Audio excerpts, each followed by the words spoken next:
Welcome to our channel. Today we how to connect Brother Printer to Android phone instant fix step by step clearly. To connect your Brother Printer to an Android phone, start by ensuring that your printer is powered on. Make sure your printer is connected to the same Wi-Fi network as your Android phone. Download the Brother iPrint and Scan app from the Google Play Store.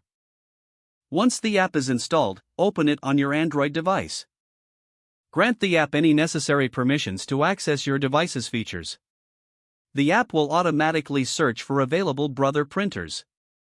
Select your printer from the list of detected devices. If your printer does not appear, confirm that it is connected to the same Wi-Fi network. Once you select your printer, you may need to tap on Yes to register the printer with the app. You can start using the app to print documents or photos directly from your phone. To print, choose a document or photo you wish to print from your gallery or file manager. Adjust the print settings as needed, such as the number of copies or paper size. Finally, tap the print button to send your document to the Brother printer.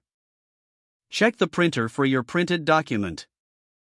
If you encounter any issues, restart your printer and repeat the process. If the page does not load, refresh the browser or try again in a private or incognito window. Make sure you are using the correct email address, then retype it carefully to avoid small typos. If your password is not accepted, use the reset option and create a new strong password you can remember. Check your spam folder for verification or security emails, then complete any requested confirmation steps. Enable two-factor authentication if available to improve account security and reduce unauthorized access risk. After signing in, review your profile details so your contact information and settings are accurate and current. If you see an error message, note it down and try again after restarting your device and internet connection. Log out when you finish, especially on shared devices, to keep your account and payment information secure. If the page does not load, refresh the browser or try again in a private or incognito window. Make sure you are using the correct email address, then retype it carefully to avoid small typos.